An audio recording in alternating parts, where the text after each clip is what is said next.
This video is for you if you are experiencing some of the following problems. Number one, you wake up and already feel tired, despite the fact that you just woke up and slept over 8 hours. Number two, you struggle to lose weight. You eat healthy, exercise, and even count calories, but still, things don't seem to be working for you. Number three, you feel exhausted and sleepy. You don't have the energy for anything during the day, and when it's evening, you can't fall asleep. Number four, you get sick very often. Recently, I read a book called Circadian Code by Dr. Sachin Panda and found answers to the above problems. So let's get started. We'll start with nutrition, but first, let me explain what circadian clock is, because it controls everything that is happening in your brain and body. Every single thing in your life happens in rhythm. For example, you have to be at work at a certain time and leave at a certain time.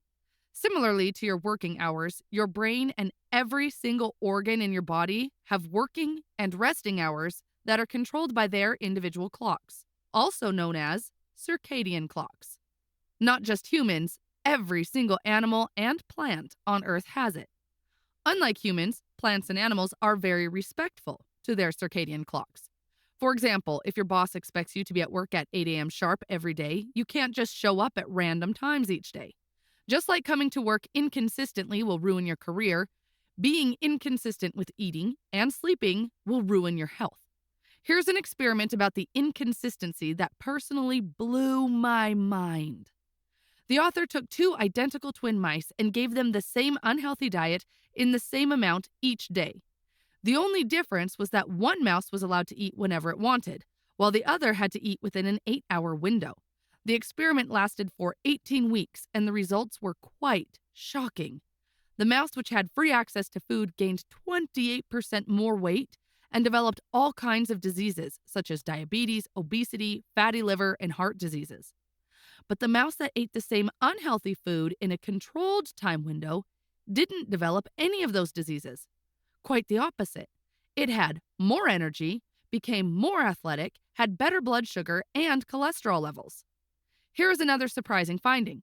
When the sick and overweight mouse was put in the same limited feeding cycle as its sibling, the diseases that were developed started to disappear without any medication. Not only that, it also started to lose weight, and a huge portion of the weight loss was actually fat loss, which was another interesting finding because many times when weight loss happens along with the fat, a portion of muscle mass is also lost. However, in this case, it was mainly fat that was lost. Again, I would like to remind you that they both ate the same junk food in the exact same amounts, only the eating window was different. Here is a question that you might ask. What would happen if we did the same experiment, but with healthy food instead of junk food? Well, the author did that as well, and the results were the same.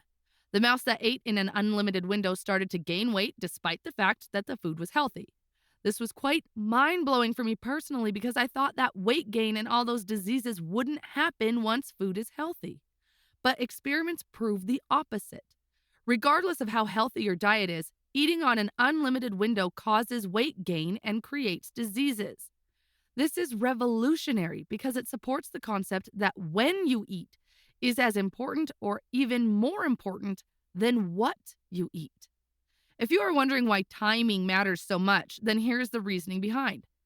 On a typical day, you probably start with breakfast. As soon as you finish your breakfast, your body uses some of that food as energy and stores some of it as fat. The same process of turning food into energy and fat continues during the day when you eat your lunch and dinner. However, after your last bite at the dinner, things start to change. Your body goes low on carb and stops storing fat. Your circadian clock dramatically increases the fat burning process and also activates the repair and rejuvenation mode. Cells and DNA that were damaged during the day get repaired. The next day, the entire process repeats. But now, let us imagine you delay your last meal and eat quite late at night. As you can see from the graph, the fat storing process gets activated again when it shouldn't be, and the fat burning and repair process gets deactivated when it should actually be active. For most people today, the eating period is 15 hours or more. Not just that, the eating period during the weekends is different from the weekdays. This creates a jet lag effect for your digestive organs. You probably know how jet lag ruins your sleep, right? For example, if you travel from Brazil at 8 a.m. to Japan and the flight lasts, let's say, 12 hours, then by the time you land in Japan, it will still be 8 a.m. because Japan is 12 hours ahead of Brazil. So as you leave the plane, your brain is expecting to find a dark environment to go to sleep, but instead finds a very bright sky. A similar thing happens to your digestive organs when you eat at random times. During weekdays, your body feels like you're in Brazil, and during the weekend, it feels like you've traveled to Japan for a vacation. By respecting your circadian rhythm, you can avoid eating disorders and diseases. The author supports a fasting cycle that can last from 12 to 16 hours, with an eating window of 8 to 12 hours. This type of eating is also known as intermittent fasting. You've probably heard of it. I personally have been doing intermittent fasting for more than 5 years. I started it as a way to lose weight, and it worked quite well for my weight loss. Before intermittent fasting, I remember I was eating quite healthy, counting my calories, and I was exercising regularly every week. But for some reason, weight loss was very, very slow. And after some time, I completely stopped losing weight and stayed at the same weight for a long time. That is when I tried intermittent fasting, and things changed drastically. Even after losing weight, I didn't stop because I quite liked how I felt. I currently have 18 hours of fasting and 6 hours of eating window. But when I started, I could only fast for 12 hours max, and then increased it slowly to 18 hours. These days, I only eat from 2 p.m. until 8 p.m. Now, I can already see comments saying that breakfast is the most important meal of the day, and you shouldn't skip it or you shouldn't fast that long. First of all, this is what best fits my schedule. Second, when we used to live in caves, we probably didn't eat breakfasts. In fact, early humans probably stayed hungry for several days because food wasn't readily available. They hunted and ate, and until their next hunt, they stayed hungry. So I think we are biologically more prone to fasting rather than eating breakfast, snacks, and multiple other meals for 15 hours. The author says that a cycle of a 15-hour eating window is terrible for your health, as terrible as a junk food diet. Let me repeat, a 15-hour eating window is worse than a junk food diet. Now, when talking about nutrition and the eating cycle, we can't ignore the sleeping cycle because they are connected. After all, when your eyes stay open, your mouth also stays open. If you have stayed awake until late at night and found yourself in front of the fridge, then you know what I mean, right? This brings me to the second lesson, which is about the sleep cycles.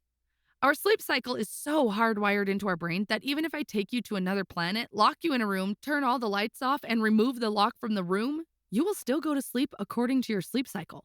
We are so accustomed to the 24-hour day cycle that if you somehow traveled to another planet that has a different amount of hours than 24, it would be very difficult to survive. Now, let us look at how sleep happens normally. Your eyes have a blue light sensing sensor called melanopsin. These sensors are hardwired into your brain, into your master circadian clock. Melanopsin has very interesting characteristics. Bright light, such as daylight, activates it and sends signals to your brain saying that it's time to be alert and active. On the other hand, orange light, such as candlelight or moonlight, doesn't activate melanopsins, so they send the opposite signal to the brain saying that it is time to sleep. As a result, your brain starts increasing melatonin, drops your body temperature, and prepares you for bed. You might ask, why is this information about melanopsin so important? Here's why. We spend 90% of our time inside, either in a classroom, in an office, or at home.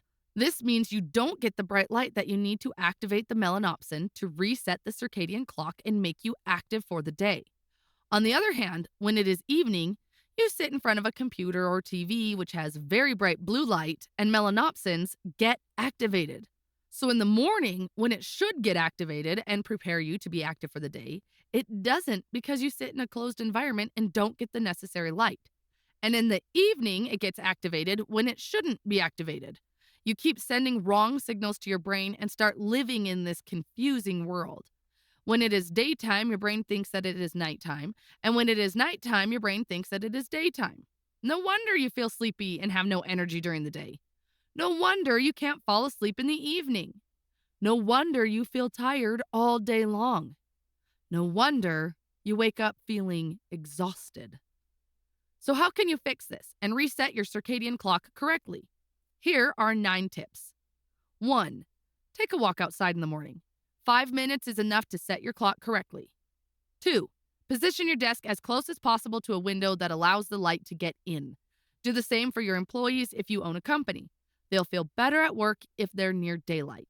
Even architects have been taking this into consideration when designing buildings and houses.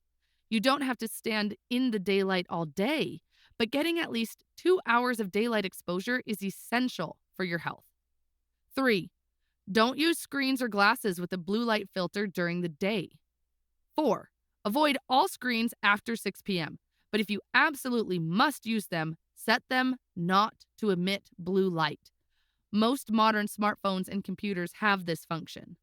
5. You've probably noticed cool weather is more comfortable for sleeping than hot temperatures. Make sure your bedroom's temperature is not too hot. 6. To fall asleep, your body temperature needs to drop, and a hot shower before bed helps. 7. Make sure you're hydrated throughout the day. If you feel dehydrated during the night, keep a glass of water near you. This way you won't have to walk to the kitchen and end up fully awake. Also, don't drink any coffee after midday. The effects of caffeine can stay with you for up to 10 hours. So the coffee you drink in the afternoon and in the evening will certainly disturb your sleep. 8. You should stop eating altogether at least 2 to 3 hours before sleeping, including alcoholic drinks and snacks. 9. If you can, exercise in the morning, under the sunlight. Lesson number 3. Exercise. It's not a secret that we should exercise to be healthy, but this book has answered many of the questions I used to have about exercising. What time of the day is the best time to exercise? Should I do heavy lifting in the morning or afternoon? How often is enough? What kind of exercise should I do? Etc. The good news is that we don't need to exercise several hours a day to be healthy. According to the author's studies, just 30 minutes a day for 5 days a week is enough to make a difference. The best times of the day to exercise are in the morning and in the late afternoon, between 3 p.m. and 7 p.m. While mornings are great for aerobic and stretching exercises, late afternoons are the ideal time for strength training because your body will be at its peak of preparation for heavy work. This way you can avoid injuries and have a better recovery. If you decide to exercise before breakfast, make sure you don't engage in strenuous or physically demanding exercise. It's okay to walk or cycle before breakfast, but not lifting heavy weights, for example. Finally, in case your schedule doesn't allow you to do your exercise at once, then divide it into 2 or 3 segments of 10 to 15 minutes per day. But avoid exercising in the evening because it will ruin your sleep. This was the last lesson. Here's the summary of what we talked about in this video. Number 1, as you saw from the mouse experiment, eating on a limited window will not just help you to lose weight, it will also help you to stay healthy. Before you apply this, please talk to your doctor. This is not medical advice, and I'm not a doctor. I'm just a random girl who makes videos on the internet. Number 2, we talked about melanopsin and how it sends confusing signals because of the way we are living these days. Make sure to follow those 9 tips to reset your circadian clock correctly. Finally, number 3, we discussed how much you should exercise and what time of the day is the best, depending on the type of exercise you do. Now, if you've clicked this video and watched so far, then I assume you are a type of person who wants to improve his or her health. The majority of people will not watch such videos. If you would like to learn more about this topic, then I have 2 more videos for you. These are the 2 videos that I personally force my relatives and friends to sit down and watch because they are so important. If you've already seen them, then make sure you subscribe and turn on all notifications so that you don't miss future videos. If you don't turn on all notifications, then YouTube will not notify you every time when a new video is uploaded. Thanks for watching.